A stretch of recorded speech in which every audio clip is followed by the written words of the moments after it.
Welcome to episode 10 of our podcast. Today's topic is technology in crisis and emergency management.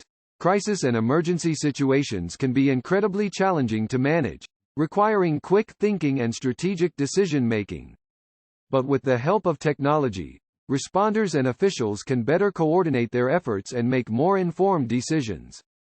From early warning systems to mapping tools, there are a variety of ways that technology can help improve situational awareness and response times during a time of crisis. In today's episode, we'll explore the role of technology in crisis and emergency management. We'll discuss some of the key technologies involved in predicting, responding to, and recovering from crisis situations. We'll also consider some of the ethical and societal implications of relying on technology in times of crisis. So sit back, relax, and join us for episode 10 of our podcast, Technology in Crisis and Emergency Management. Let's discuss technologies for early warning systems in crisis management. Great idea. One of the most important roles technology can play in crisis and emergency management is in providing early warning systems. By alerting people of potential disasters before they happen, we can better prepare and respond in a timely and effective manner. Here are a few examples of technology used for early warning systems. 1. Weather forecasting. Early warning systems for weather usually involve sophisticated computerized models that provide detailed information about weather patterns, such as hurricanes or tornadoes. This information can then be used to alert people in potentially affected areas, giving them time to evacuate or prepare for the storm. 2. Seismology. Earthquakes and other geological events can be difficult to predict, but seismology can help researchers detect and monitor earthquake activity. This technology uses sensors to detect movement in the Earth's crust, providing early warning of earthquakes before they happen. 3. Disease tracking. The spread of infectious diseases can be difficult to predict, but disease tracking systems can help public health officials monitor and respond to outbreaks. By collecting and analyzing data on reported cases, officials can better understand the epidemiology of a disease and take appropriate measures to contain its spread. 4. Social media monitoring. Social media has become an important tool for monitoring and responding to crises, thanks to its ubiquity and real-time nature. Social media analysis can help identify emerging crises, such as protests or natural disasters, and track events on the ground to provide early warning and real-time updates.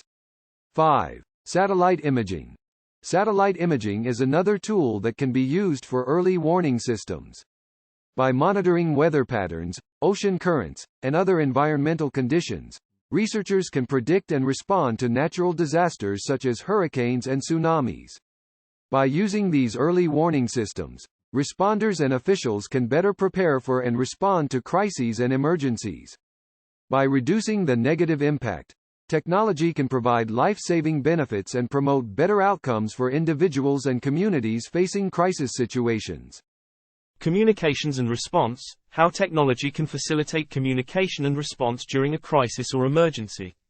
Another critical role that technology plays in crisis and emergency management is facilitating communication and response during a crisis or emergency. Here are a few examples of technology that can help. 1. Emergency broadcast systems. Radio and television-based emergency alert systems, EAS, can help warn people of an impending emergency and provide information about evacuation orders or other instructions. Similarly, Wireless Emergency Alerts, WEA, sends alerts directly to people's mobile phones. 2. Social media. As we mentioned earlier, social media can be an important tool for monitoring and responding to crises, but it can also be used as a communication tool during the aftermath of a disaster. Social media platforms like Twitter and Facebook allow emergency responders and government agencies to communicate directly with the public, providing real-time updates and instructions. 3. Mobile response teams. Communication-dedicated vehicles or mobile command units enable first responders to be present and even ahead of the disaster crisis before it happens. These vehicles include onboard communication systems with up-to-date equipment that allows for communication during isolation. 4. Satellite communications. When cellular and landline communications are down or overwhelmed, satellite communications can serve as a backup. Technologies such as satellite phones and satellite internet can help ensure that responders and officials can stay connected and coordinate response efforts. 5. Drones. Drones have become an important tool for crisis and emergency management as they can provide real-time video feeds and even thermal images, which help emergency responders assess the situation remotely in real time. This saves time on site and reduces risk of responders. By leveraging these technologies for communication and response, crisis and emergency management officials can quickly and effectively coordinate their efforts, keep communities safe and informed, and ultimately reduce risk and minimize the impact of the crisis or emergency. How technology can help provide situational awareness and real-time visualization of emergency situations with mapping and visualization. Mapping and visualization technology can play an essential role in providing situational awareness and real-time visualization of emergency situations, enabling responders and officials to make better informed decisions. Here are some examples of how mapping and visualization technology can be utilized. 1. Geographic Information Systems, GIS. GIS provides an effective tool for collecting and analyzing geographic data in real time. GIS helps create multi-layered maps of an emergency situation, which can be used by first responders to identify affected areas and distribute emergency resources accordingly. 2. Drones. Drones equipped with high-definition cameras can provide responders with real-time images of an emergency or disaster scene. The images can be used to identify the extent of the disaster and create maps of the area that can be used to facilitate rescue and relief operations. 3. Augmented reality. AR can be used to create graphical overlays that provide additional visual information about an emergency situation. This can be particularly useful in situations where multiple responders or teams are working together to coordinate their efforts. 4. Smartphone apps for real-time emergencies. Smartphone apps and software can be essential in emergency situations for tracking people's whereabouts, building real-time maps of safe areas, gathering intel, tracking transport routes and traffic, remote response and coordinating rescues. 5. Predictive modeling. Predictive modeling simulates possible emergency scenarios before they happen. By using this approach, responders can visualize a disaster's impact on an area, learn about people's potential behavior and obtain insights into how to respond in a worst-case scenario. By using mapping and visualization technology, responders can gain situational awareness and quickly develop a plan for responding to the crisis or emergency. Better information sharing allows them to make faster, well-informed decisions, optimize resource allocation and streamline response operations as they happen in real time. How technology can aid in the recovery process after a crisis or emergency, post-crisis recovery. The use of technology in post-crisis recovery can be invaluable, enabling first responders to address the immediate aftermath and lay the foundation for a speedy and effective recovery.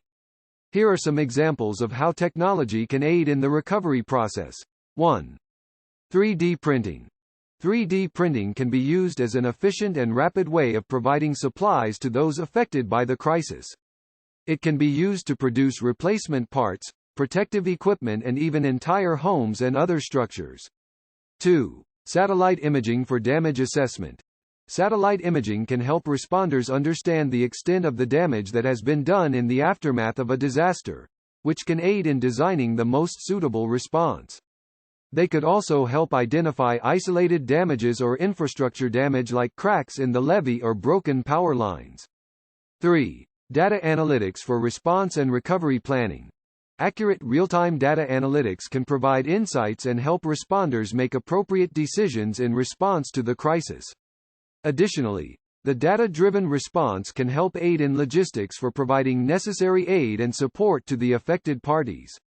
4. Collaborative mapping. Open-source mapping allows citizens to contribute and process data using a mobile device to create and share information about their environment post-crisis. The crowdsourced maps can detail flood zones, damage to fields, roads, and identify incoming aid missions or infrastructure repairs. 5. Collaborative decision-making. Once the initial emergency is over, collaborative decision-making software tools can help stakeholders organize and prioritize recovery efforts with regards to financing, rebuilding, and organizing infrastructure. This decision-making software tool can be embedded with an emergency management plan to streamline the recovery process. By leveraging technology for post-crisis recovery, first responders can work more efficiently and recover faster from a disaster. It allows for minimizing economic costs, rebuilding efficient critical infrastructure, and help communities become more resilient following a crisis. Will you conclude the ISO Day? That concludes another great episode of our podcast. Today, we've explored the role of technology in crisis and emergency management. From early warning systems to mapping and visualization tools, we've seen how technology continues to play a critical role in helping us prepare for, respond to, and recover from crises and emergencies. We've explored the benefits of early warning systems and how they can provide responders and organizations with the time they need to strategize their emergency response efforts. We discussed how communication-based tools, like emergency broadcast systems, social media platforms and mobile response teams, help emergency responders to work together and communicate with the public better. We've seen how mapping and visualization technologies have enabled emergency responders to develop a more sophisticated understanding of the situation on the ground in real time. We also looked into how 3D printing and real-time data analytics can speed up the recovery process and ensuring resilience in communities post-crisis. Despite the challenges associated with technology implementation, we hope the benefits we've explored today have shown that technology can be an invaluable tool for addressing disasters and emergencies of all types. Implementing the technology-based tools will work to maximize their critical capacities to improve the recovery process ultimately. Thank you for tuning in, and we look forward to sharing our next episode with you.